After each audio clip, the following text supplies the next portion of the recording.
Price the Lord. ஆண்டவருடைய நாமம் மகிமைப்படுவதாக.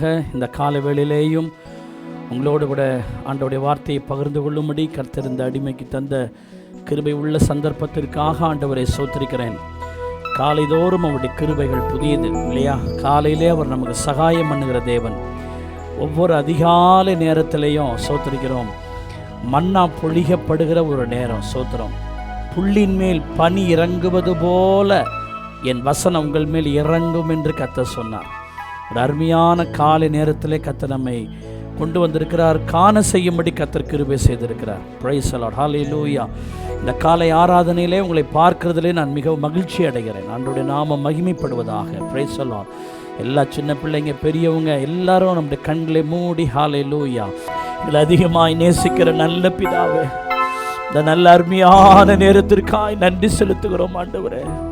இசப்பா, இந்த காலவேளையிலே ஒரு விசையாய் உம்முடைய முகத்தை நோக்கி பார்க்க நீங்கள் தந்த கிருபைகளுக்காக ஸ்தோத்திரம் செலுத்துகிறோம் ஆண்டவரே. ஸ்தோத்திரிக்கிறோம். இந்த பாடல் ஆராதனையோடு எங்களோடு கூட இடைப்பட்ட கர்த்தர் ஆண்டவரே, உம்முடைய பிள்ளைகள் கேட்க போகிற செய்தியிலும் கடைசியாக ஜெபிக்கிற ஜபங்களிலே உம்முடைய பிரசன்னம் கடந்து வரும்படியாக நான் ஜெபிக்கிறோம்ப்பா. இசப்பா, அம்மை ஸ்தோத்திரிக்கிறோம். இந்த செய்தியை கேட்கிற ஒவ்வொரு தேவ பிள்ளைகளையும் நீர் ஆசீர்வதியும் ஆண்டவரே. கேட்கிற செய்தி அவருடைய இருதயங்களுக்குள் விளங்கத்தக்கதாய் புரிந்து கொள்ளத்தக்கதாக ஆண்டவரே ஸ்தோத்திரிக்கிற ஒரு பெரிய மாற்றம் அவர்களுக்குள்ள உண்டாக கர்த்தர் உதவி செய்யும். இந்த ஆண்டவரே, இப்பொழுதும் இந்த ஜப நேரத்திலே இதை கவனித்து கொண்டிருக்கிற கேட்டுக்கொண்டிருக்கிற ஒவ்வொரு வீடுகளுக்குள்ளும் ஒவ்வொரு தனிநபர்களுக்குள்ளும் உடைய வல்லமை கடந்து செல்லட்டும் என்று நாங்கள் ஜெபிக்கிறேன். வியாதியே இயேசுவின் நாமத்தில் விலகி போ என்று கட்டளை கொடுக்கிறேன். பலவீனமே இயேசுவின் நாமத்தில் விலகி போ என்று கட்டளை கொடுக்கிறேன். பிள்ளைகளுடைய ஆசீர்வாதத்திற்கு குறுக்காக வருகிற எல்லா தடைகளையும் இயேசுவின் நாமத்தில் விலகி போவதாக என்று கட்டளை கொடுக்கிறோம்ப்பா. தேவன் இந்த நாள் முழுவதும் உடைய பிள்ளைகளை ஆசீர்வதித்து நடத்தும். இயேசுவின் நாமத்தில் ஜெபிக்கிறோம் ஜீவனுள்ள நல்ல பிதாவே. ஆமேன், ஆமேன். அருமையான கர்த்தருடைய பிள்ளைகளே, 2011 வருஷத்தில் ஒரு முக்கிய கூட்டத்தில் கோலியாத்தின் பிரச்சனைகள் என்கிற தலைப்பிலே கர்த்தருடைய செய்தி பேசப்பட்டது. ஆசீர்வாதத்திற்கென்று உங்கள் நன்மைக்கென்று அதை மறுபடியும் உங்களுக்கு ஒளிபரப்பும்படியாக இருக்கிறோம். செய்தியை கேளுங்கள், ஆசீர்வாதம் பெறுங்கள். கர்த்தர் உங்களை ஆசீர்வதிப்பாராக. ஆமேன். அந்த 40 நாள் முடிவிலே அவர் சாத்தானை ஜெயித்தார். அவர் ஜெயித்து அவர் வெளியே வந்தார் என்று நாம் வேதத்தை வாசிக்கிறோம். அதுபோல 40 நாள் மோசே அந்த மலையிலே ஆண்டவரோடு கூட அவன் இருந்து அந்த 40வது நாள் முடிவிலே தேவனுடைய கையிலிருந்து கற்பனைகளையும் பிரமாணங்களையும் அவன் கொண்டு வந்து ஜனங்களுக்கு கொடுத்ததை பார்க்கிறோம். அந்த காரியத்தை அவர் உடைத்து போட்டாலும் தேவன் இன்னொரு 40 நாளை அவனுக்கு கிருபையாய் ஏற்படுத்தி அவனை மறுபடியும் புதுப்பித்து அந்த 40வது நாளிலே மறுபடியும் அவனுக்கு கொடுத்து அதை அனுப்பினதாக நாம் வேதத்திலே வாசிக்கிறோம். அருமையான கர்த்தருடைய பிள்ளைகளே, இந்த கோலியாத் என்று சொல்லுகிற போது அவன் 40 நாள் வந்து நிற்பான். அவன் நின்று அவன் கலங்கப்படுத்தின ஒரு விஷயத்தை பார்க்கிறோம். தாவீதுக்கு கரடி பிரச்சனை வந்தது. அதற்கப்புறம் ஒரு சிங்க பிரச்சனை வந்தது. அதற்கப்புறம் ஒரு கோலியாத் என்கிறவனுடைய பிரச்சனை வந்தது. நீங்கள் பிபிலிக்கலா பார்த்தீங்கன்னா செங்கடல் பிரச்சனை, எரிகோ பிரச்சனை, யோர்தான் பிரச்சனை. ஒரு கர்த்தருடைய பிள்ளையுடைய வாழ்க்கையிலே தண்ணீர் பிரச்சனை, ஆறு பிரச்சனை, நெருப்பு பிரச்சனை, மூன்று காரியம் பார்க்கிறோம். தண்ணீர் என்பது அது ஒரு பிரச்சனை. அதைவிட பெரிய பிரச்சனை ஆறு, அதைவிட பெரிய பிரச்சனை அக்கினி. தாவீதுடைய வாழ்க்கையில் ஒரு கரடி பிரச்சனை வந்து, கரடியினுடைய பலன் சிங்கத்தின் பலனை விட குறைவுதான். அது ஒரு சுமாரான பிரச்சனை. அதை விட ஒரு பெரிய பிரச்சனை சிங்கம் பாய்ந்து வந்தது. இப்போது கரடியை விட சிங்கத்தை விட ஒரு பெரிய பிரச்சனை ஒன்று கோலியாத்தின் பிரச்சனை வந்து நிற்கிறது. சில நேரம் சில பிரச்சனை நாம் சமாளிக்க முடிகிறது. சில நேரம் சில பிரச்சனைகளை சமாளிக்க முடியல, எப்படியோ தம் கட்டி அதை நாம் சரி செய்ய வேண்டியதா இருக்கிறது. ஆனால் அதற்கு பிறகு எழுப்பி வருகிற ஒரு பிரச்சனை, அந்த ரெண்டு பிரச்சனைகளை பார்க்கிலும் அது நம்மை எவ்வளவோ ஜெபம் பண்ணி எவ்வளவோ காரியங்களை பண்ணியும் நம்மை சில நேரத்தில் தடுமாற பண்ணி விடுகிற பிரச்சனைகள். இந்த செய்தியை கேட்டுக்கொண்டிருக்கும் போதே ஆவியானவர்களுக்குள்ள சில காரியங்களை ஞாபகப்படுத்தும். ஆமா, எவ்வளவோ ஆவியில இருந்து ஜெபிக்கிறோம், எவ்வளவோ காரியங்கள் நம்ம பண்றோம். ஆனால் அந்த ஜெபத்துக்கும் அந்த காரியங்களுக்கும் மிஞ்சின சில காரியங்கள். நல்லா ரட்சிக்கப்பட்டவங்க சொல்லுவாங்க, சே நான் செத்துலாம் நினைக்கிறேன், பாருங்க அவங்களையே அது மிஞ்ச வைத்து விடுகிறது. பெரிய பிரச்சனை, அக்கினி பிரச்சனை, பெரிய பிரச்சனை, இந்த கோலியாத்தின் பிரச்சனை, அந்த கரடி பிரச்சனை அவனை அவ்வளவாய் பாதிக்கவில்லை. ஒருமுறை சிங்கம் வந்தது, அந்த பிரச்சனை கூட தாவீதை அந்த அளவிற்கு பாதிக்கவில்லை.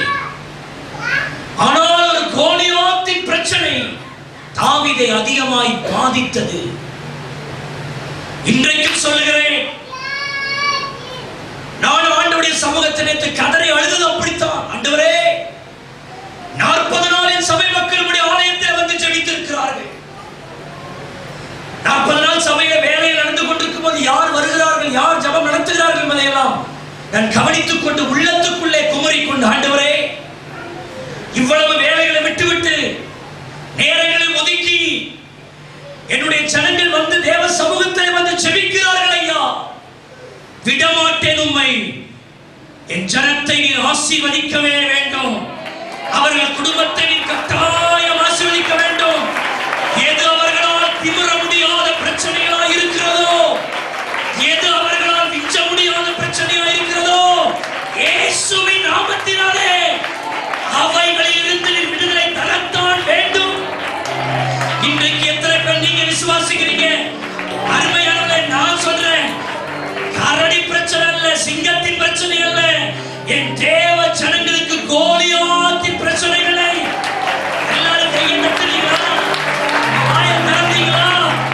எது உங்களுடைய வாழ்க்கையில மிக மிக மிக மிக மிக உங்களாலே பார்க்க முடியாததா இருக்கிறதோ, கைகளை தட்டி கொண்டிருக்கும் போது அந்த கிருபை வெளிப்படுது, அந்த அபிஷேகம் வெளிப்படுகிறது சொல்றேன்.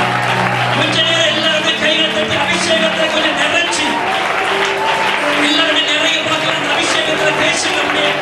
கொஞ்ச நேரம் ஜெபத்தில் நடத்துவோம், பேசுவோம். நன்றி நன்றி நன்றி நன்றி நன்றி. அப்படி எல்லாரும் கைகளை தட்டுங்க. இந்த சிந்தனைகள் தேவனுக்கு நேரம் ஒருமுகப்படட்டும். ஹல்லேலூயா, ஹல்லேலூயா. சொல்றேன், பெரிய பிரச்சனை கோலியாத்து பிரச்சனை. இன்னைக்கு என் நோக்கம் அதான், உங்களுக்குள்ள அந்த டிரான்ஸ்ஃபார்ம் பண்றவங்க இருதயத்துல இந்த சத்தியத்தை.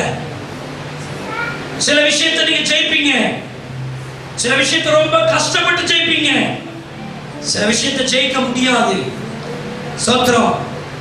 சில ஆவியை ஜெயிச்சலாம், சில ஆவியை ரொம்ப கடினப்பட்டு ஜெயிக்கலாம், சில ஆவியை ஜெயிக்க ரொம்ப கஷ்டம். பிசாசு ஓட்டும் போது பாப்பா சிலர் டபாலிக்கல விழுந்துரும், சிலர் ரொம்ப என்னுடைய ஜீவனெல்லாம் கொடுத்து பலனெல்லாம் உபயோகப்படுத்தி பயங்கரமா அதற்கு நேரம் செலவு பண்ணி, சில வேலை பிசாசு ஓட்டா சைலண்டா, சில வேலை நல்லா பிரசவம் பண்ணிட்டு இருக்கிற பலனையே போச்சு. சிலதான் ஓட்ட முடியாது, இல்ல ஸ்ட்ராங்கா இருக்கும், பலனெல்லாம் பயன்படுத்தணும். இன்னொரு சிலதை பார்த்தா அது ஒரே நாள போகாது, அது பல நாளா அதுக்கு ட்ரீட்மெண்ட் கொடுத்துட்டு தான் போகும். சில வெரைட்டியான காரியம். அതാണ് சிலர் இந்த ஜாதி பிசாசு, இது லேசில போறது இல்ல. இயேசு நாமத்துல போன்னு சொன்னமே, ஏன் ஆண்டவரே போகல? இது லேசில போகாதுப்பா, இதுக்கு கொஞ்சம் டைம் எடுக்கும். இந்த மாதிரி ஆவியெல்லாம் போறதுக்கு கொஞ்சம் ஜெபம் வேணும், அந்த ஜெபத்தோட கொஞ்சம் என்ன வேணும்? உபவாசம் வேணும். சில காரியங்கள் சொன்னா போகும், சில காரியம் ஜெபிச்சா போகும், சில காரியங்கள் உபவாசிச்சா போகும். உபவாசம் தான் கடைசி. இந்த 40 நாள் ஒரு வேளை போட்டீங்களோ, அந்த 40 நாள்ல ஒரு வேளை போட்டு வந்தீங்களோ, அல்லது நீங்க ஜெபிக்கும் போது வந்தீங்களோ எனக்கு தெரியாது. நான் சொல்றேன், இந்த கடைசி பிரச்சனை இருக்கு பாருங்க, இந்த 3வது பிரச்சனை. ஹalleluya. என் கண்ணால அதெல்லாம் நோக்கி இருக்கிறது. சோதரிக்கிறோம். சபையில் இருக்கிற ஒவ்வொரு வீட்டிலும் சாதாரண பிரச்சனை அல்ல, நடுத்தரமான பிரச்சனை அல்ல, அந்த பெரிய பிரச்சனை விலகி போகணும் ஆண்டவர். கைகளை தட்டி ரிசீவ் பண்ணுங்க. அந்த பெரிய பிரச்சனை விலகி போகணும், அந்த பெரிய காரியம் விலகி போகணும், அந்த கோலியாத்து பிரச்சனை விலகி போகணும். நீங்க ஜெபம் பண்ணுங்க, அப்படியே ஜெபம் பண்ணுங்க. எதெல்லாம் வேதனை படுத்திக் கொண்டிருக்கிறதோ அந்த அக்கினியை கொண்டு வாங்க, அந்த அக்கினியை கொண்டு வாங்க. நல்ல ஆவியில கொஞ்சம் நிரம்புங்க, விட்டு கொடுங்க. அப்பதான் அந்த பிரசங்கம் உங்களுக்கு ஆசீர்வாதமா இருக்கும். ஹalleluya, ஹalleluya, ஹalleluya, ஹalleluya, ஹalleluya, ஹalleluya, ஹalleluya, ஹalleluya, ஹalleluya. இந்த கையை தட்டுங்க. ஜீசஸ், இயேசுவே, இயேசுவே, இயேசுவே, இயேசுவே, இயேசுவே, இயேசுவே, இயேசுவே, அப்பா, அப்பா, இயேசுவே. சோதர, சோதர, சோதர, சோதர. நல்ல கவனிங்க. செங்கடல் பிரச்சனை டபால் தீர்ந்துச்சு. அதுக்கப்புறம் யோர்தான் வந்துச்சு. செங்கடலுக்கு எடுத்த டைமை விட யோர்தானுக்கு எடுத்த டைம் கொஞ்சம் அதிகம். நீங்க பிபிலிக்கலா பாருங்க. அதுக்கப்புறம் எரிகோ பாருங்க, செங்கடலுக்கு அவங்க எடுத்த எஃபெக்டை விட யோர்தானுக்கு அவங்க எடுத்த எஃபெக்டை விட எரிகோவுக்கு ஒரு அதிக எஃபெக்ட் கொடுத்தாங்க. அது பெரிய பிரச்சனை. அத 7 நாள் சுத்தி 7ஆம் நாள் 7 முறை சுத்தி அப்பதான் பிரச்சனை மாறிச்சு. ஆனா செங்கடல் பிரச்சனை அப்படியே நீட்டோட பொழந்துருச்சு. அதுக்கப்புறம் இந்த யோர்தான் பிரச்சனை 3 நாள் அங்கே அவளை பரிசுத்தம் பண்ண வச்சு அந்த யோர்தானை கர்த்தர் பிரிச்சாரு. அது ஒரு நாள் பிரிஞ்சிருச்சு செங்கடல். இதுக்கு 3 நாள் ஆச்சு, அதுக்கு 7 நாள் ஆச்சு. நல்லா உங்களுடைய ஆவிக்குரிய கண்ணு ஆவியாக திறக்கணும். பாருங்க, பிரச்சனைகள் அப்படியே கொஞ்சம் அப்படி இப்படி இருக்கு. என் கண்ணு இப்போ செங்கடல் பிரச்சனை அல்ல, யோர்தான் பிரச்சனை அல்ல. என் கண்கள் அந்த எரிகோ போல இருக்கிறவைகள், விழ மாட்டேன் என்று சொல்லுகிறவைகள், நான் அப்படித்தான் இருப்பேன் என்று சொல்லுகிறவைகள், என்னுடைய விசுவாச மக்களுடைய வாழ்க்கையில் என்னென்ன அந்த பெரிய எரிகோ இருக்கிறதோ, கைதட்டி ஆண்டவரே, அவைகள் அவைகள் அவைகள் அவைகள் அவைகள் நீங்க வாயிலிருந்து அறிக்கைப்பட்டீங்க, அவைகள் இயேசுவின் நாமத்தில்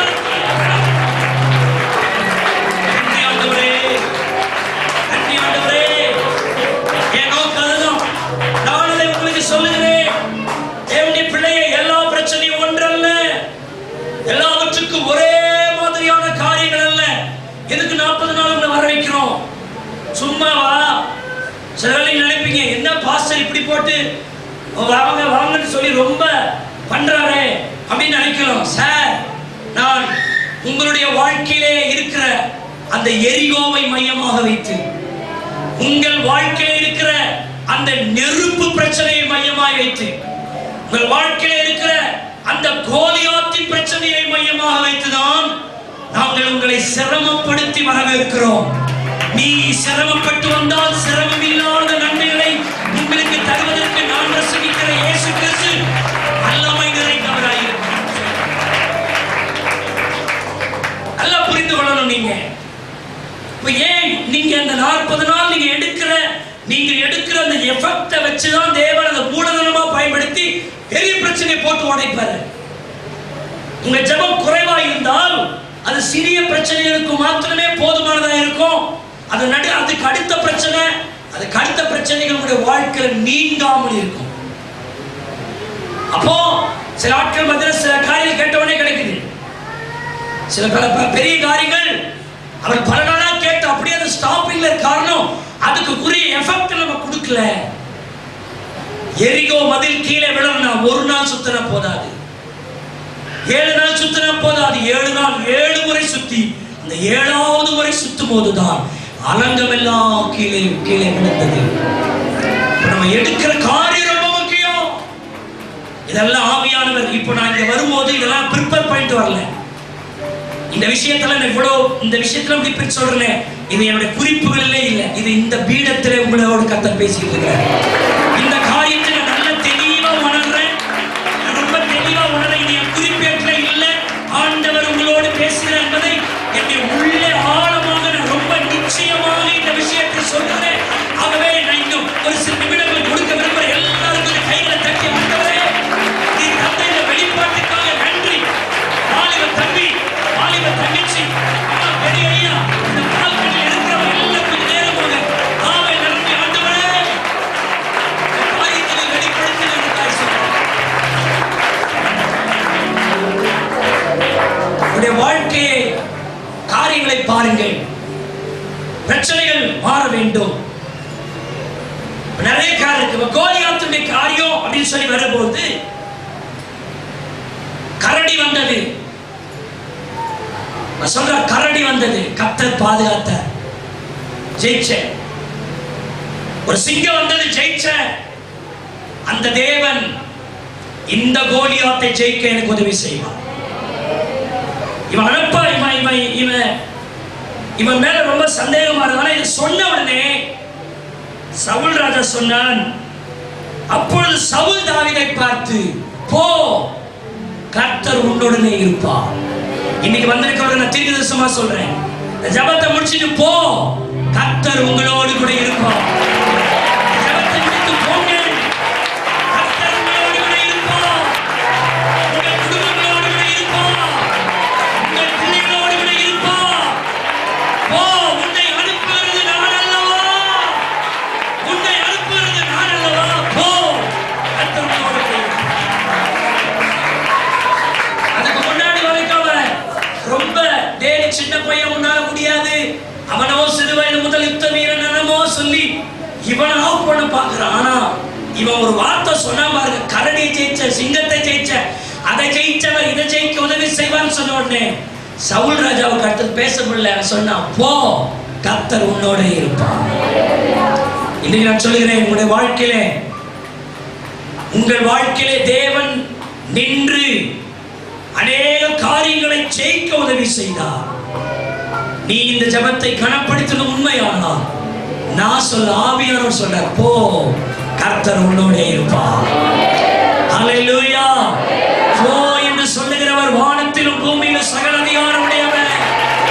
போ என்று உனக்கு கட்டளையிடுகிறவர், இல்லாதவைகளை இருக்கிறவர்களை போல அழைக்கிற கர்த்தர்.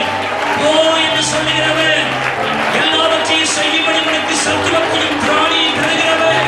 போ என்று உனக்கு கட்டளையிடுகிற தேவன், அவர் மகா பெரிய பிரபுவாய் இருக்கிறார். போ என்று கட்டளையிடுகிறவர் மகிமை தேவனாக இருக்கிறார். ஹல்லேலூயா, ஹல்லேலூயா. இப்ப பாருங்க, இவருடைய வாழ்க்கையில ஒரு நாள் அவன் வரல, 40 நாள் வந்தான். 40 நாள் பிரச்சனை, கோலியாத்தின் பிரச்சனை. 40 நாளிலே காலையிலும் வருவான், மாலையிலும் வருவான். அப்ப எத்தனை நாள் பிரச்சனை சொல்லலாம்? 80 நாள் பிரச்சனை. காலையில ஒரு முறை வந்து, என்ன எப்ப சண்டை வரீங்களான்னு கேட்கிறான். அதுக்கப்புறம் மாலையில வர்றான். நம்முடைய வாழ்க்கையில காலையிலையும் நல்லா இல்ல, மாலையிலும் நல்லா இல்ல, பொழுது விடிச்சும் நல்லா இல்ல, பொழுது போன போதும் நல்லா இல்ல. காலையிலும் சோகம், மாலையிலையும் சோகம். காலையிலும் விரக்தி, மாலையிலும் விரக்தி. இவன் தான் வரான, 2 வேளையும் வந்து நிக்கிறானே. ஜெபமெல்லாம் நினைச்சா இவன் வந்து நிக்கிறான். கொஞ்சம் ஊழியம் செய்யணும்னு நினைக்கிறோம், இவன் வந்து நிக்கிறான். தேவனுக்காக ஒன்று செய்யணும்னு நினைக்கிறோம், இவன் வந்து நிக்கிறான். தேவனுக்காக ஒரு சில காரியத்தை செய்ய யோசிக்கிறோம், இவன் வந்து நிக்கிறான். என்ன பண்றது? இவன் எப்பப்பெல்லாம் வந்து நிப்பானோ இஸ்ரவேலை சிதறி சிதறி ஓடுவார்.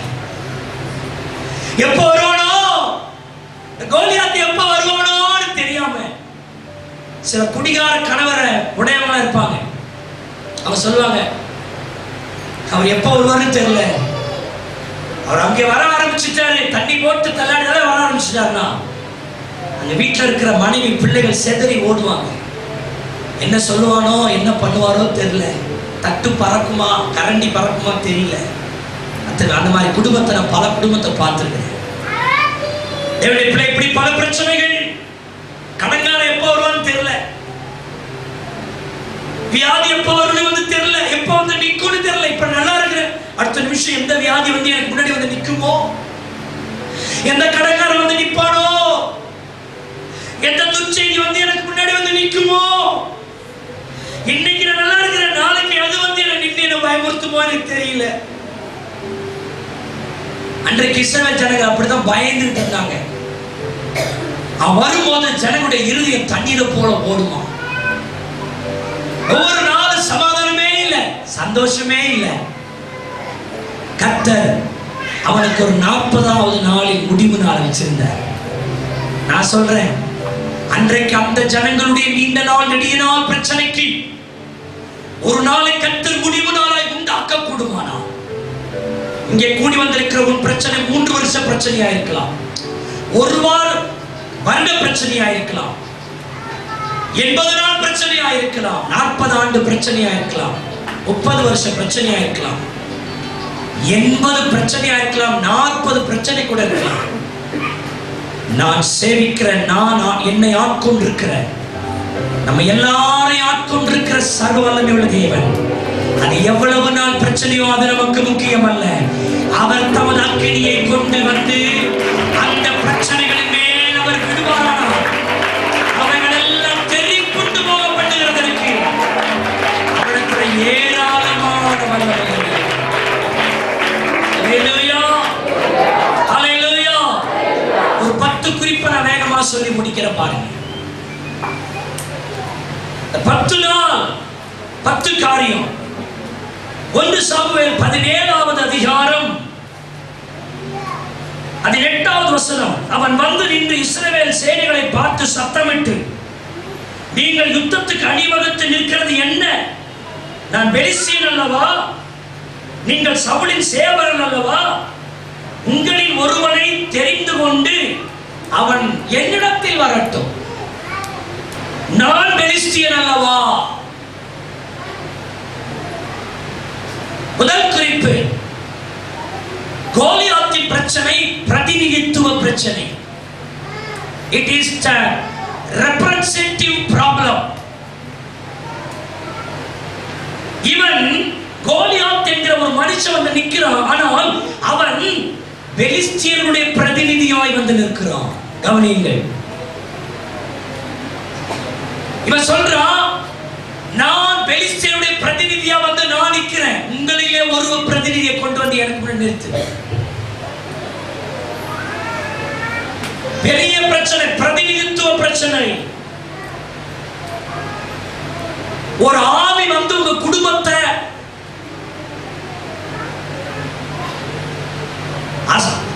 வேதனைப்படுத்த நினைக்காதீங்க.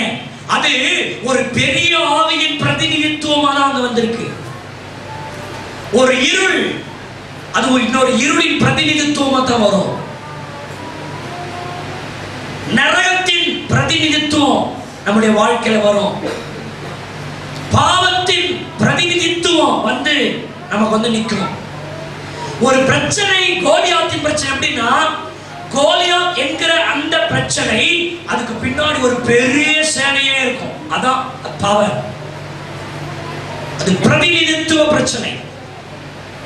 ஒரு ஆளை ஈஸியா அடிச்சிருவீங்க, ஆனா ஒரு கூட்டத்துக்கே ஒரு பிரதிநிதித்துவமா நிக்கிறான்னா அவனை அடிக்கிறது ரொம்ப சாதாரண காரியம் இல்லை. கோலியாத் பிரதிநிதித்துவ பிரச்சனை. ஒரு முறை பேதுரு சொன்னார், உமக்கு சிலுவை தேவையா ஆண்டவரே? அந்த நேரத்தில் அவன் சாத்தானின் பிரதிநிதியாய் பேசினான். கர்த்தர் ஆவியை கண்டு சொன்னார், எனக்கு பின் போ சாத்தானே. பேதுரு பேசினான் என்று நாம் பார்க்கிறோம். ஆனால் பேதுருவை ஒரு கருவியாய் நிறுத்தி அவனுக்கு பின் பல ஆவிகள் நின்று அவனை பேச வைத்தது. ஆண்டவர் பேதுருவை அல்ல, அவன் யார் பிரதிநிதியாய் வந்து எனக்கு முன் நிற்கிறான் என்று அவர் கண்கள் அதை பார்த்தது. அதட்டினான், கடிந்து கொண்டார், அந்த ஆவி அவரை விட்டு விலகிற்று. தேவனுடைய பிள்ளைகளே, இன்றைக்கு வியாதியும் பிரச்சனையும் அப்படி வந்து நிற்கலாம். இன்னைக்கு நான் தெளிவா சொல்றேன், நல்லா சொல்லி நீங்க ஜெபிக்கணும். என் குடும்பத்துல என் வாழ்க்கையில எது இந்த பிரதிநிதித்துவமா நின்று என்னை ஆட்டி விட என்னை அசைத்து விட பார்க்கிறதோ அந்த கும்பல் மேலேயே உம்முடைய அபிஷேகம், எனக்குள் இருக்கிற அந்த அபிஷேகம் நீ பெருக்கி, ஏன்னா அது பிரதிநிதித்துவ பிரச்சனை. இப்போ நம்முடைய இந்தியாவில் பல தேசத்தின் தூதரகம் இங்க இருக்கும். ஒரு அமெரிக்கன் எம்பசி இருக்குன்னு வச்சுங்க, அங்க இருக்கிற ஆள் ஒரு ஆள் தான் இருப்பான். நம்ம ஊர்ல இவன் வந்து இவன் இருக்கிற இவனை தட்டிடுவான்னு நினைச்சா அமெரிக்காவே வந்து நமக்கு ஆப்போசிட்டா வந்து நின்றோம். அவனுக்கு பின்னாடி ஒரு பிரதிநிதித்துவம் இருக்கு. ஒரு போலீஸ்காரன் அவன் சாதாரண ஒரு ஆளா நின்று போ வான்னு எல்லாரும் பயப்படுற காரணம் அவனுக்கு பின்னாடி ஒரு பெரிய பிரதிநிதித்துவமா வந்து நிற்கிறான். பிரச்சனைகள் அப்படி வந்து நமக்கு நிற்கிற போது நான் தனியாய் நின்றால் தோற்று போவேன். இப்ப நான் என்ன செய்யணும்? நான் அவருடைய பிரதிநிதியாய் நான் மாற வேண்டும். அவருடைய பிரதிநிதியாய் நான் மாற வேண்டுமானால் அதற்குரிய அபிஷேகத்தை நான் வளர்த்துக் கொள்ள வேண்டும். உங்களுக்குள் இருக்கிறவன் என்னில் இருக்கிறவர் பெரியவர். உங்களோடு இருக்கிறவர்களை பார்க்க எங்களோடு கூட இருக்கிறவர்கள் அதிகம் என்கிற அந்த விதமான ஒரு அபிஷேகத்தை உடையவர்கள் இந்த கோலியாத்தை செய்வார். அல்லேலூயா, அல்லேலூயா. இந்த தாவீது அந்த எஃபெக்டை வளர்த்து கொண்டு அவனை ஜெயிக்க பார்க்கிறார். அருமையானவர்களே, இரண்டாவது குறிப்பு சொல்லுகிறேன். 17வது அதிகாரம் 5 வசனம் 6 வசனத்தை குறித்துக் கொள்ளுங்கள். இது ஆழம் இந்த செய்தி.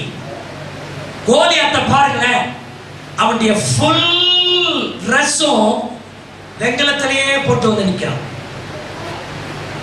ஃபுல் கவர்டு, ஃபுல்லா வெங்கலத்திலே கவர் பண்ணப்பட்டவனா இருந்தான் என்று வசனம் சொல்லுகிறது. ஃபுல்லா வெங்கலம், வெங்கல மனிதன். அப்படியானால் பிபிலிக்கல் படி, வேதாகமத்தின் படி வெங்கலம் என்றால் நியாயம் தீர்க்கிற, நியாய தீர்ப்புன்னு அர்த்தம். பொன் பரலோகத்தை காட்டுகிறது, வெள்ளி பரிசுத்தத்தை காட்டுகிறது, மரம் மனுஷிகத்தை காட்டுகிறது, இரும்பு உறுதியை காட்டுகிறது. சொல்லிட்டே போறான். அப்படியானால் வெங்கலம் நியாய தீர்ப்பை காட்டுது. அப்போ அவன் வெங்கலத்திலிருந்து அவன் நம்ம மேல ஒரு நியாய தீர்ப்பை செலுத்த வரான். உங்களை வச்சுக்கிறேன்டா, முடிச்சவன் அவன் கதையை முடிக்கிறேன். ரொம்ப ஆடுறீங்களா? ஒரு நியாய தீர்ப்பை உங்க மேல செலுத்துவேன். இரண்டாவது பிரச்சனை நியாய தீர்ப்பின் பிரச்சனை. முடிவு இன்னைக்கு நான் முடிக்கிறேன். உங்க மேல ஒரு நீங்களா நானானு பார்த்துருவோம், ஒரு நியாயம் தீர்த்துருவோம். ஸ்தோத்திரம். இன்றைக்கு சாத்தான் நம்ம மேல நியாய தீர்ப்பை செலுத்த விரும்புகிறான். ஒரு ஸ்திரீ விபச்சாரத்துல கையுமையுமா பிடிக்கப்பட்டா, ஊரே நியாயம் தீர்க்கக்கூடியது நினைக்குது. கல்லெடுத்து அந்த பெண்ணை அடிச்சு இவளை நியாயம் தீர்க்கணும் அப்படி இருக்கிறான். இயேசு குறுக்கிட்ட அந்த நியாயம் தீர்க்கிற ஒரு கூட்டம் அங்க நிக்குது. இயேசு நடுவில் வர்றார். நியாயம் தீர்க்கிறவனை பார்த்து சொன்னார், உங்களில் பாவம் இல்லாதவன் எவனோ முதல் கல்லை எடுத்து போடுங்க. அவரோ குனிந்து தரையில் எழுதினார். என்ன எழுதினார் பைபிள் இல்லை. கொஞ்ச நேரம் அவர் தலையை அவர் நிமிர்ந்து பார்த்த பொழுது அந்த ஸ்திரீயின் மேல் நியாயம் தீர்க்கும்படி ஆக்ரோஷமாய் வந்தவர்கள் ஒருவரும் காணோம். அவருடைய கற்கள் எல்லாம் கீழே போட்டுவிட்டு அவள் போய்விட்டார். உண்மையில் ஒருவரும் நியாயம் தீர்க்கவில்லையா? ஒருவரும் என்னை நியாயம் தீர்க்கவில்லை. ஆண்டவரே, நானும் உன்னை நியாயம் தீர்க்க மாட்டேன். போ, இனி பாவம் செய்யாதே. நாம் ஆராதிக்கிற தேவன் யார் தெரியுமா? நம் மேல சாத்தான் நியாயம் தீர்க்க வருகிற பொழுது இந்த பிள்ளைகளுக்காக ரத்தம் சிந்தி பாடுபட்டு சிறுமையில மறித்திருக்கிறேன். ஆகவே இந்த பிள்ளைகளின் மேல நீ ஒரு நியாய தீர்ப்பு போடு, நான் உனக்கு இடம் கொடுக்க மாட்டேன். அல்லேலூயா, அல்லேலூயா. ஆகவேதான் வேதம் சொல்லுகிறது, இயேசுவை விசுவாசிக்கிற, இயேசு கிறிஸ்துவுக்குள்ள இருக்கிறவனுக்கு ஆக்கினை தீர்ப்பு இல்லை. ரோமர் 8:1. ஆக்கினை தீர்ப்பு இல்லை. இல்லை. சில வேலை சொல்லுவாங்க, நியாயம் தீர்க்க விடாம விட மாட்டேன், உன்னை ஒரு வழி பார்க்காம விட மாட்டேன் அப்படின்னு சிலர் சொல்லுவாங்க. அருமையானவர்களே, என்னுடைய தேவன் நியாய தீர்ப்பை மாற்றி அமைக்கிறவர். அந்த நியாய தீர்ப்பை மாற்றி என்னை மன்னித்து எனக்கு நன்மையானவர்களை செய்கிறவர். கைகளை தட்டி கர்த்தரை ஸ்தோத்திரம் பண்ணுவோமா? இயேசு கிறிஸ்து சிலுவையை பாருங்க, அவர் நம்முடைய நியாய தீர்ப்பாக அவர் தொங்குகிறார். எனக்காக அவர் நியாயம் தீர்க்கப்பட்டு விட்டார். நான் இனி நியாயம் தீர்க்கப்படுவது இல்லை. ஆகவே கோலியாத் ஒரு நியாய தீர்ப்பை கொண்டு வருகிறவனாக இருந்தான். அவனுடைய பிரச்சனை நியாய தீர்ப்பின் பிரச்சனை, சவால் பிரச்சனை. கோலியாத்தின் பிரச்சனை சவால் விடும் பிரச்சனைகள். சோத்தரிக்கிறோம். சில சொல்லுவாங்க, ஊழியம் செஞ்சிருவியா நீ, படிச்சிருவியா நீ, முன்னேறிடுவியா நீ, பைபிளை தூக்கி போயிட உருப்பட்டுருவியா நீ, ஜபம் ஜபம்னு போற, காரியம் நடந்துருமா? பார்த்துருவோம், அதையும் தான் பார்த்துருவோம். பரிசுத்தமா வாழ முடியுமா உன்னால? பரிசுத்தம் என்ற பெயரை உன்னால எடுக்க முடியுமா? தேவனுடைய ஆசீர்வாதத்தை உன்னால பெற முடியுமா? சவால் போடுவான். தேவனுடைய பிள்ளையே, உங்க மேல பிசாசு சவால் போட்டிருக்கான். பார்த்துருவோம், பார்த்துருவோம். உன் காரியம் என்ன ஆகுதுன்னு பார்த்துடுறேன். அருமையான தேவனுடைய பிள்ளைகளே, நீங்க அவனுடைய சவாலுக்கெல்லாம் சொன்னா, விருத்த சேதனம் இல்லாத நீ இப்படி பேசுவாயானால், தேவ பிள்ளைய அவருடைய ரத்தத்தை அவர் அந்த ராணுவங்களின் தேவன் என்னோடு கூட இருக்கிறார். ஹல்லேலூயா. உன்னுடைய சவாலை நான் சந்திக்கிறதுக்கு ஆயத்தம் தாவீது சொன்னான்.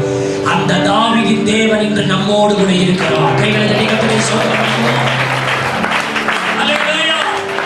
நான் சொல்ற கோழையின் பிள்ளையா இருக்காதீங்க, வீரமான பிள்ளையா இருங்க. எல்லாரும் கூட சொல்லுங்க, என்ன பலப்படுத்துற கிறிஸ்து இயேசுவினாலே. கொஞ்சம் சத்தமா சொல்லுங்க, என்ன பலப்படுத்துற கிறிஸ்து இயேசுவினாலே. இந்த சவால்களை சந்திக்க எனக்கு பலன் உண்டு அப்படி சொல்லி கை தட்டி கர்த்தரை ஸ்தோத்திரம் பண்ணுங்க. ஹல்லேலூயா. இந்த சவால்களை சந்திக்க எனக்கு கோலியாத்தின் பிரச்சனை என்பது நிந்தை பிரச்சனை. நிந்த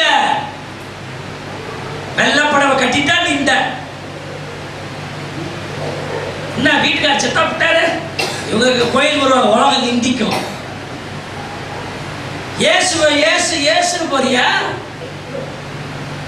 உனக்கு அங்கத்தான் எல்லாம் கொடுக்குறாங்களா? தோ வருத இயேசு. சில வேலை இயேசுன்னு சொல்றோம், அது ஒரு பக்கம் சந்தோஷம் நமக்கு. அப்படியாச்சும் வாயில இயேசுன்னு வந்தா நல்லதுதான். ஆனால் அவன் உள்நோக்கில் அவன் நிந்திக்கிறான், அவன் நினைக்கிறான். ஆனா நம்முடைய ஆண்டவருடைய பெயரை அவன் உபயோகப்படுத்த படிச்சுட்டு போட்டோம். நிந்திக்கிறவன் நிந்திச்சுட்டு போட்டோம். ஹல்லேலூயா. நிந்தை என்கிற குப்பையை அவங்க தலைமையில கொட்டுவாங்க, பல பேர்த்த நிந்திப்பாங்க. அதுக்கெல்லாம் நீங்க செவி சாய்க்க கூடாது. அதெல்லாம் தூர தள்ளிட்டு போயிட்டே இருக்கணும். ஹல்லேலூயா. குப்பை விழுதுன்னா அப்படியே நம்ம வச்சுக்கிட்டா இருப்போம், தள்ளுவோம். சீ போ, எப்படி சீ போ. அவங்கள பார்த்து இல்லை, அவங்கள பார்த்து சொன்னா பிரச்சனை வேற மாதிரி போயிடும். உள்ளுக்குள்ளே சொல்லிக்க வேண்டியதுதான், சீ போ. என்னதான் நிந்தைகள் பெருகினோம், எங்க வல்லமை குன்றாது. ஏன்னா அந்த வல்லமை எங்க சாப்பிட்டதுனால வந்த வல்லமை அல்ல, பரலோக தேவன் எங்களுக்கு தந்த வல்லமை. என்ன நிந்திச்சாலும் கோலியாத் அந்த வல்லமை குன்றாது. ஏனென்றால் எனக்கு வாக்கு கொடுத்தவர் வாக்கு மாறாதவர். கைகளை தட்டி கர்த்தரை ஸ்தோத்திரம் பண்ணுங்க. ஹல்லேலூயா. சில நேரம் நான் ஒரு ஊழியத்துக்கு, ஐயா நான் ஊழியத்துக்கு போறேயா, ரொம்ப வயசு முதிர்ந்தவர். அப்படியா? ஊழியத்துக்கு அப்பா தம்பி அப்படின்னு. ஆமாயா, எனக்காக ஜெபம் பண்ணீங்க. ஊழியத்துக்கா? அது என்ன இப்படி என்ன ஏன்னு பார்த்தா, நம்ம வீட்டுக்குள்ள வரும்போது வெளியில கால் மிதியடி போட்டிருப்போம்ல, பல இடத்துல அழுக்கு நம்ம கால இருக்கும், அதெல்லாம் தொடச்சிட்டு வீட்டுக்குள்ள வரும்போது சுத்தமா வருவோம். அந்த மிதியடியை பார்த்துட்டு, இதுதான்பா ஊழியக்காரங்க பொழப்பு, இதான் ஊழியன். ஒரு கால் மிதியடியை பார்த்துட்டு, இதான் ஒரு தேவ பிள்ளை, ஒரு ஊழியன், இதான் அடையாளம் அப்படின்னு அதிர்ந்து போனேன். என்னையா சொல்றீங்க? ஆமா, தேவ பிள்ளை கர்த்தருடைய காரியம் செய்யறோம் அப்படின்னு வரும்போது எல்லாம் உன் மேலதான் தேய்ச்சிட்டு போவாங்க. கண்ட காரியத்தை உன் மேல தேய்ச்சிட்டு போயிடுவாங்க. அதெல்லாம் நீ தாங்கணும், அதெல்லாம் நீ சகிக்கணும். உன்னை தேய்ச்சிக்கிட்டு அவன் சுத்தமா போவான், எல்லாத்தையும் உன் மேல போட்டு போவான். அதான் ஊழியன். உண்மை. சில நேரம் உங்களை காலடி மிதி போல உங்களை மற்றவங்க பயன்படுத்துவாங்க. ஆனா நீங்க சொல்லலாம், நிந்தைகள் பெருகினோம், தேவன் என்னில் தந்த அந்த வல்லமை மாறாது. ஆமென். எவ்வளவு நிந்தை வருதோ அவ்வளவு பவரான ஆளா நீங்க இருப்பீங்க. நிந்தை உங்களை மேன்மைக்குரியவளா மாற்றும். ஹல்லேலூயா. என் நாமத்தின் நிமித்தம் நீ நிந்திக்கப்பட்டால் நீ பாக்கியவான் கர்த்தர் சொல்லியிருக்கிறார். ஹல்லேலூயா. நிந்தை கண்டு பயப்படாதீங்க. கோலியாத்தை நிந்திப்பான், ஆனா ஜெயம் வெற்றி உங்களுக்கு தான். கைது சொல்றேன்.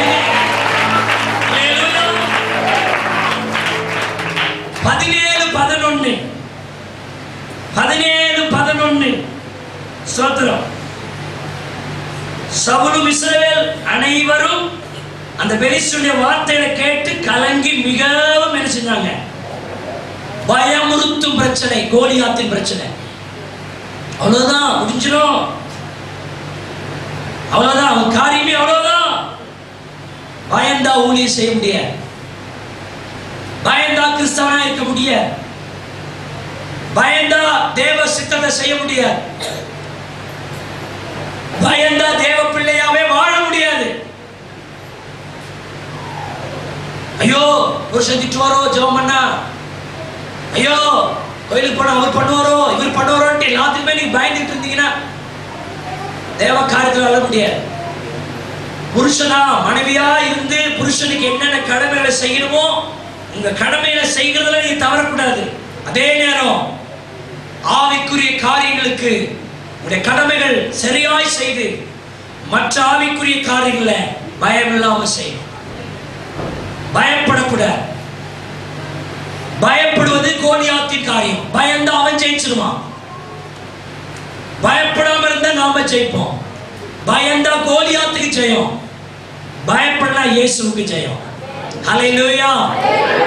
ஆகவே கோலியாத்து பயப்படுத்துகிறவன். பிசாசுக்கு உண்மைக்கே நமக்குள்ள இயேசு இருக்கிறார்னு தெரியும்.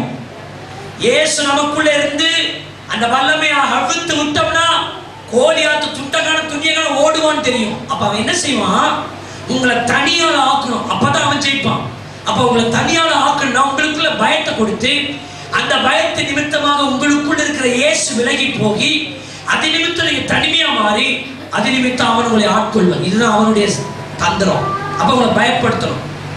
ஏன்னா ஒருத்தன் பயந்தா கர்த்தர் அவனோடு கூட இருக்க மாட்டான். என்ன சொன்னார்? நீ பயப்படாதே, நான் உன்னோடு கூட இருக்கிறேன். பயப்படாதே, நான் உங்க கூட இருப்பேன். பயந்தா நான் இருக்க மாட்டேன். அதான் அதனுடைய அர்த்தம். பயந்தா ஐயோ எல்லாம் முடிஞ்சு போச்சு, அதுதான் சிலவங்க என்னம்மா நல்லா தரமா வந்து என்னாச்சு? பயந்துட்டங்க, அதுல இருந்து ஒரு மாதிரி ஆயிட்டங்க. என்னாச்சு? பயந்துட்டாங்க, ஒரு மாதிரி ஆயிடுச்சு. என்ன பயம் வந்துச்சுன்னா நீங்க லோலியா இருப்பீங்க, தனியால் ஆயிடுவீங்க. ஆனால்தான் வேதம் சொல்லுகிறது, கர்த்தர் எனக்கு சகாயம், நான் பயப்படேன், மனுஷன் எனக்கு என்ன செய்வான். அல்லேலூயா, அல்லேலூயா. அதுக்காக பயப்பட மாட்டேன்னு படையத்தைக்கு வரிஞ்சு கட்டிட்டு மீசையை முறுக்கிட்டு போய் சண்டை போடுறான்றது இல்லை. அவனுக்கு நான் பயப்பட மாட்டேன். அப்படி ஒரு ஆங்காரத்தனத்துக்காக நான் இதை பேசல. விசாசாரன் சில வேலை அதை செஞ்சா ஜெபம் பண்ணா அந்த பயம் தூக்கி தள்ளு. பூரண அன்பு பயத்தை புறம்பே தள்ளும். கைகளை தள்ளி கர்த்தரை ஸ்தோத்திரம் பண்ணுகிறாங்க. அல்லேலூயா, அல்லேலூயா. பயம் பயப்படவே கிடையாது. ஆண்டுடைய சமூகத்தில் தைரியமா இருக்கணும்.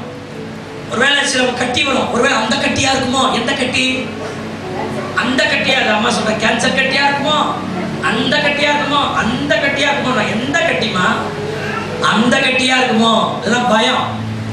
அந்த கட்டியா இருந்தாலும் அதை செய்தி செய்வதற்கு ஒரு வல்லமைய, அந்த வல்லமை உள்ள கர்த்தர் எனக்கு இருக்கிறார். ஹல்லேலூயா. பயந்தா அவ்வளவுதான், ஒன்றும் பண்ண முடியாது. ஆண்டுடைய சமூகத்துல தைரியமாக நம்ம ஆண்டுடைய காரியங்களுக்குள்ள போகணும். சோதனைகள். அப்புறம் தனித்து நிற்க வேண்டிய பிரச்சனை, கோலியாத்தின் பிரச்சனை, தனித்து நிற்க வேண்டிய பிரச்சனை. சில நேரங்களில் நீங்கள் தனித்து நிற்க வேண்டிய நிலை வரும். எல்லாரும் விட்டு ஓடி போகும் நிலை வரும். நீங்கள் முழங்காலில் தனியாய் நிற்க வேண்டி வரும். அரசியல் கட்சிங்க சொல்லுவாங்க கூட்டணி அமைப்போம், கூட்டணி ஆட்சி அமைப்போம். அதுல சில கட்சிகள் பிரிந்து போய் நாங்கள் தனித்து போட்டிடுவோம், வெல்லுவோம். 234 தொகுதியிலும் நாங்கள் வருவோம். வருமானா வரமாட்டேன். இந்த தேர்தல் காலத்தில் நினைச்சாலே சிரிக்கிறதா இல்லை அழுவுறதா தெரியாது. அவனுக்கு எவனே தெரியாது. அவனும் சொல்லுவான் நாங்கள் தான், நாங்கள் தான் அப்படின்வான். எப்படித்தான் சொல்றான்? அந்த பொய் சொல்றத கூட நான் குசாம எப்படித்தான் சொல்றேன். நாங்கள் உண்மையாவே விசுவாசம் தான் அவன்கிட்ட தான் இருக்கு போல. நம்மள்கிட்ட இருந்தா கூட எங்கத்தான் ஒப்பேரமா நினைப்போம். அவன் சொல்ற நாங்க தான் 234, அவன் சொல்ற 234 நான் தான், இன்னொரு 234 நான் தான். அதை கொஞ்சம் கூட அவனுடைய முகத்துல எந்த பானம் இப்படி சொல்லுவான். அப்ப நான் அதை எப்படி யோசிக்கிறேன்னா, ஒரு அடிச்சு போறவன், ஒன்றுத்துக்கு உபயோகப்படாம தோத்தே போறவன் இப்போ இவ்வளவு சொல்லும்போது எல்லாம் உடைய நாசம் ஏன் சொல்லக்கூடாது? நான் ஆராதிக்கிற தேவன், அவன் என்னை நின்று நடக்க வல்லவரோ இருக்கிறார். ஆமா, நான் சொல்றேன், யாருமே கூட இல்லாட்டாலும் கர்த்தர் உங்களோடு இருப்பார். சில நேரம் நீங்க தனித்து நிற்கும் நிலை வரும்.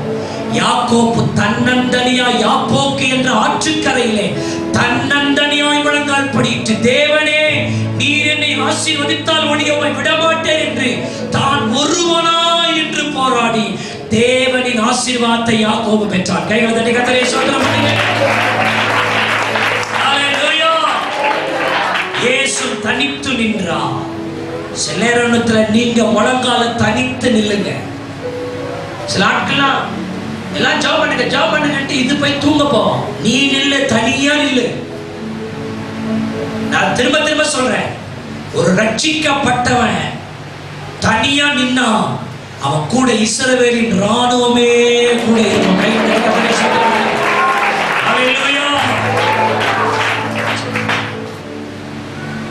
கோலியாத்தின் பிரச்சனை அதைரியப்படுத்துகிற பிரச்சனை.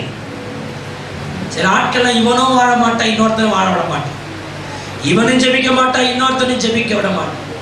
இந்த வார்த்தையை தாவீதுக்கு சொன்னது யார் தெரியுமா? அவன் அண்ணன் சொன்னான்.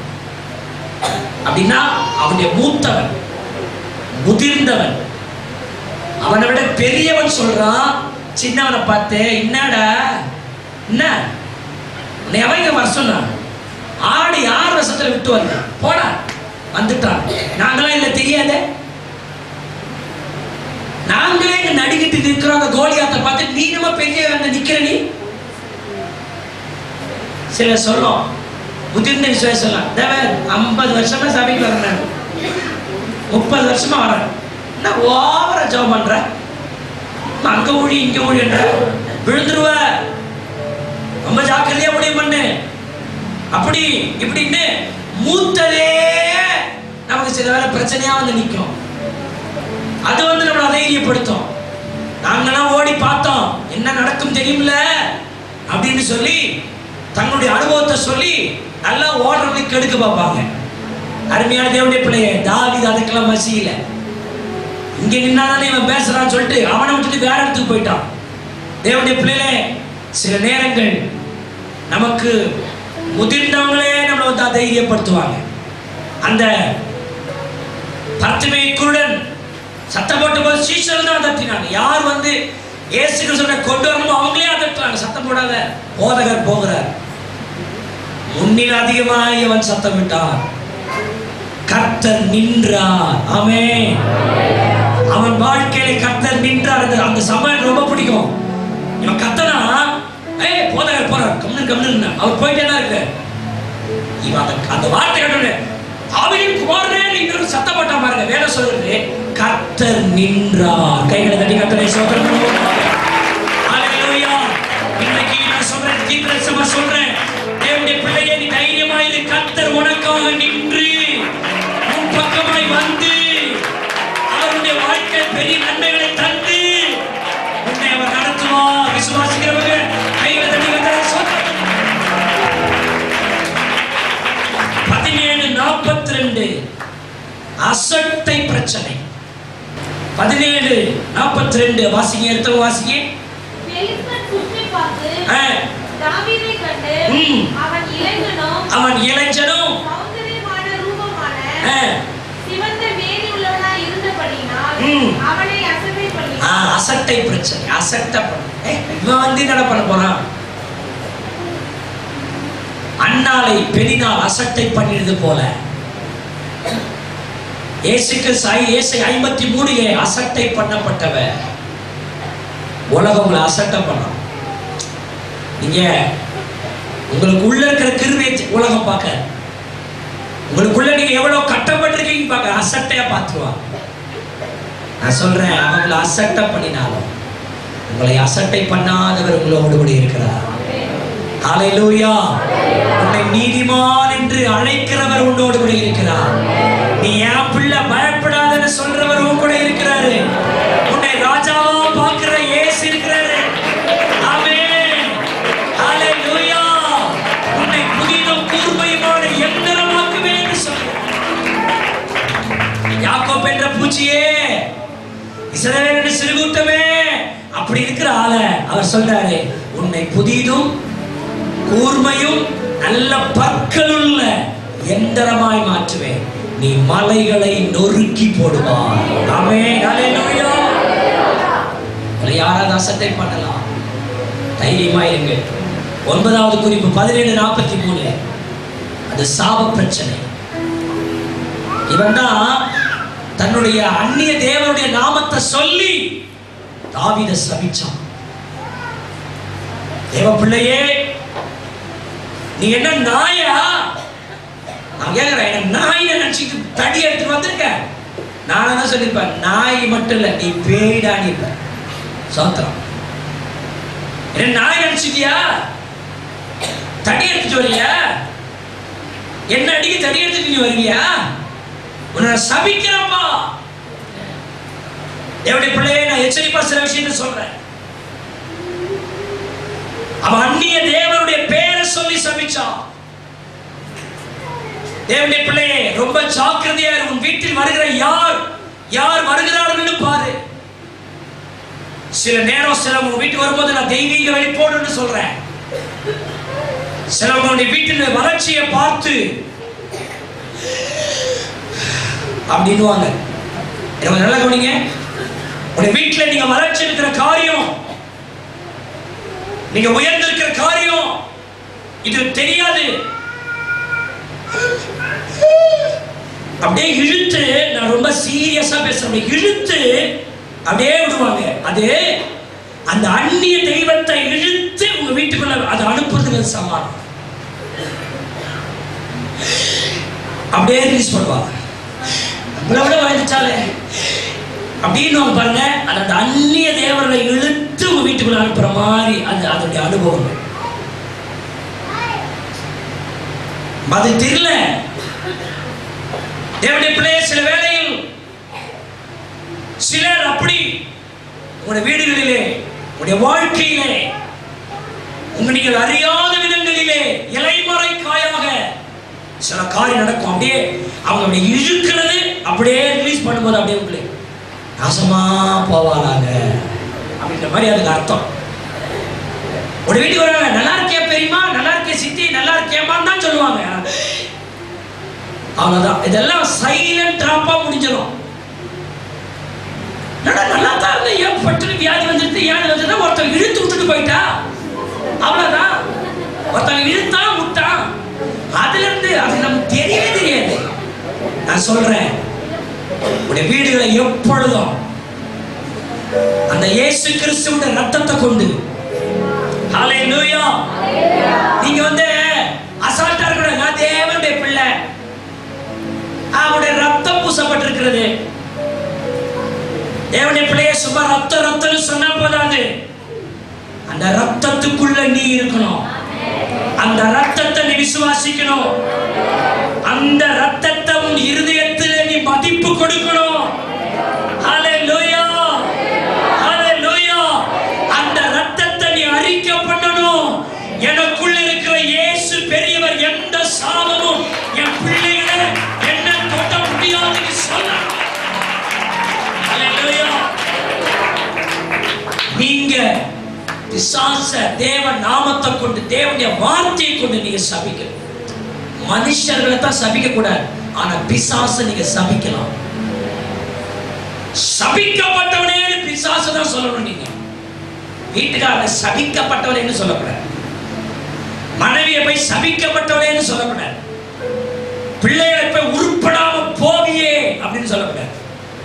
பிசாசு தான் சொல்லணும். சபிக்கப்பட்டவன், உன்மேல சாபத்தை கூறுகிறேன்னு சொல்லணும். ஒவ்வொரு நாளும் உங்கள் வீட்டை தேவனுடைய அந்த அக்கினியை கொண்டு, தேவனுடைய ரத்தத்தை கொண்டு, தேவனுடைய நாமத்தை கொண்டு, அவருடைய சிறகுகளை கொண்டு, அந்த உன்னதமான உயர் மறைவின் நிழலை கொண்டு எல்லாரும் கைகளை தட்டுவோம். இப்பொழுதே அந்த சாபத்திற்கு விரோதமாக ஒரு சாட்டை அடிக்கிறோம். அந்த சாபத்திற்கு விரோதமாக எல்லா கைகளை தட்டி இப்போது உங்கள் வீடுகளில் எல்லைகள் முழுவதும் கைகளை தட்டி கர்த்தரை பாரப்படுத்துகிறார். கைகளை தட்டுங்க. அந்நிய பாஷை நிரம்பி உங்கள் பிள்ளைகள் மேலோ உங்கள் கணவரின் மேலோ அந்த சாபங்கள் வெல்லுவதற்கு ஓ ரபா வீரா ரபா சிவா தியா ரபா அந்நிய பாஷையில் ஒரு நிமிஷம் பேசுகிறாங்க. ஓ நன்றி நன்றி நன்றி ஜீசஸ். உங்க வீடு அப்படியே கண்டு நிறுத்தமா இருக்கணும். கவனிக்கணும். யார் உங்க வீட்டுக்குள் வராங்க, என்ன பண்றாங்க, வரவங்க நீங்க தடுக்க முடியாது. அவங்க போற சாபத்தை நீங்க தடுக்கலாம். வீட்டை பரிசுத்தப்படுத்தணும். கடைசியா ஒன்று சொல்லி முடிக்கிறேன். நான் இவ்வளவு நேரம் அந்த பிரச்சனை இந்த பிரச்சனை சொன்னேன். கடைசியா கோலியாத்தின் முடிவை பற்றி சொல்றேன். அது ஒரு லாப பிரச்சனை. அந்த லாபம் கிடைக்கும். அந்த கோலியாத்தின் முடிவிலே நமக்கு ஒரு லாபம் உண்டு. என்ன சொல்றாங்க? இந்த கோலியாத்தை ஜெயிக்கிறவனுக்கு இந்த வசன வாசி 17:25 சீக்கிரமா கடைசியா வாசி முடிக்கலாம். இஸ்ரவேலர் வந்து நிற்கிற அந்த மனுஷனை கண்டீர்களா? கண்டீர்களா? இஸ்ரவேலை நிந்திக்க வந்து நிற்கிறான்.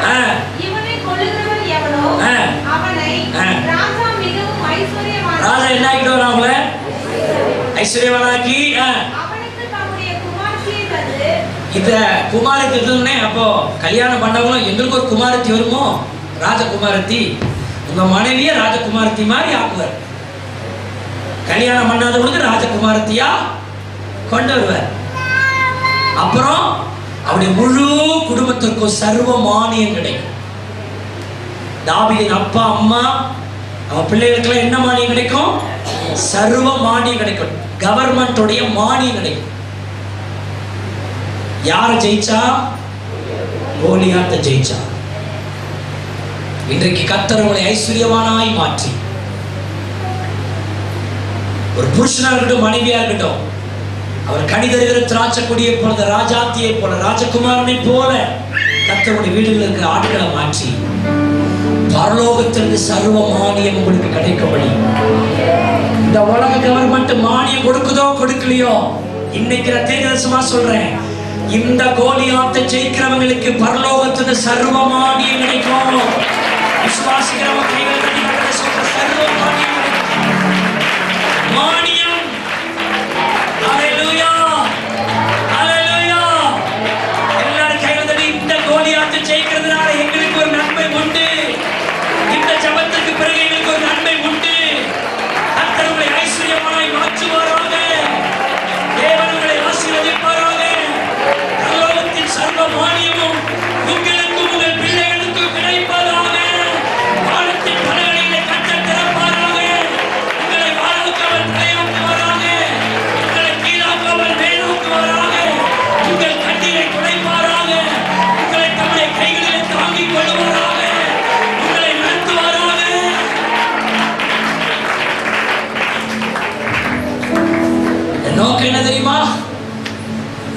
வெறும் கரடியை ஜெயிக்கிறாளா மாத்திரல்ல, சிங்கத்தை ஜெயிக்கிறாளாய் மாத்திரல்ல, நீங்கள் கோலியாத்தை ஜெயிக்கிறார்களாய் ஆண்டவர்களை மாற்றுவார். நீங்கள் செங்கடலை மாத்திரமல்ல, நீங்கள் யோர்தானை மட்டுமல்ல, எரிகோவை ஜெயிக்கிறார்களாய் கர்த்தரை மாற்றுவார். தண்ணீரை மட்டுமல்ல, ஆறுகளை மட்டுமல்ல, உங்களை அழிக்க வருகிற அந்த அக்கினிகளையும் ஜெயிக்கிறவர்களாய் கர்த்தர் மாற்றுவாராக. இதுதான் உங்கள் மேல் கர்த்தர் கூறுகிற ஆசீர்வாதமான வாக்குத்தத்த வசனங்கள். கைகளை தட்டி எல்லாரும் உரிமையாக்கி கொள்ளுங்கள். ஆண்டவரே, இந்த முழு சபைக்கும் இந்த நன்மைகளை கட்டிட பண்ணுவீராக. எல்லாரும் அப்படி இருந்து நிற்போமா? நம்ம எழுந்திருந்த ஆண்டவரை ஸ்தோத்திர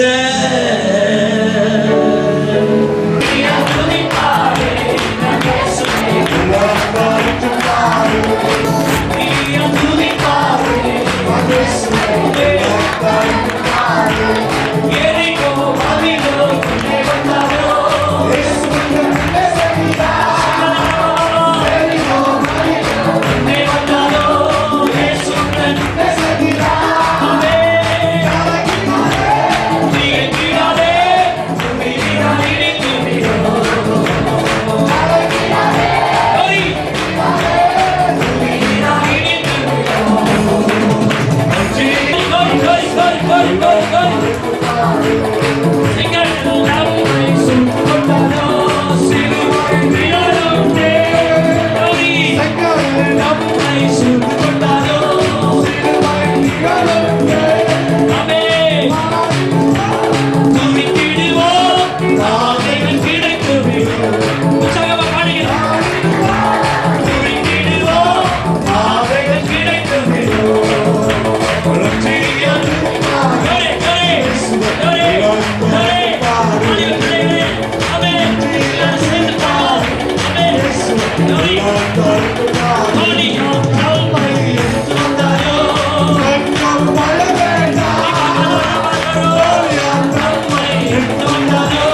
வல்லவர் ஆண்டவரே.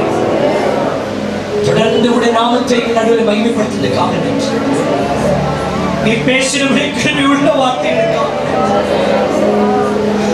என்னுடைய ஜனத்திற்கு எவைகளால் சமாளிக்க முடியாதவர்களாய் இருக்கிறதோ தெய்வமே, அவைகளின் மேல் ஒரு வெற்றியை, எந்த பிரச்சனை நிமித்தம் இஸ்ரவேல் கலங்கி இருந்தார்களோ அந்த பிரச்சனை மேல் ஜெயம் கொடுத்த கர்த்தர் இந்த நாட்களில் இந்த காரியங்கள் மேல் உடைய பிள்ளைகளுக்கு ஜெயம் கொடுப்பீர்கள். இந்த நாள் உடைய பிள்ளைகளுக்கு ஆசீர்வாதமான நாளாய் நீ மாற்றுவதற்காக நன்றி. இப்பேற்பட்ட வார்த்தைகளை சொல்லி எங்களை உற்சாகப்படுத்தின மக்கள் நன்றி.